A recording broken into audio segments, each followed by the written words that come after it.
వృద్ధి కలుగు చేయువాడు దేవుడే. 1 కొరింథీ పత్రిక 3వ అధ్యాయము 6వ వచనము.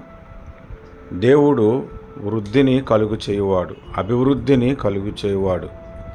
ఆయనకు లోబడి మనం ఏ పని చేసినా, అది దైవ కార్యమైన, మన ఉద్యోగము కానీ, వ్యాపారము కానీ, మన కుటుంబ విషయాలు కానీ, మనం అనుకున్న కార్యాల్లో ప్రతి దాంట్లో కూడా వృద్ధి కలుగు చేయువాడు దేవుడే.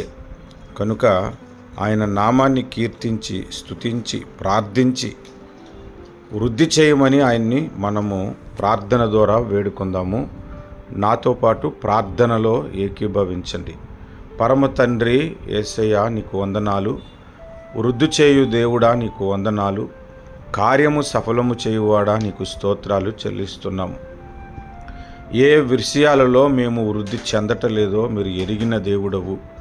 ప్రతి విషయమునందు మమ్మలను వృద్ధి చేసి, బలపరిచి, దీవెనకరముగా, ఆశీర్వాదకరముగా, ఇతరులకు కూడా ఆశీర్వాదకరముగా మలచమని యేసు నామములో ప్రార్థిస్తున్నాము తండ్రి. ఆమేన్.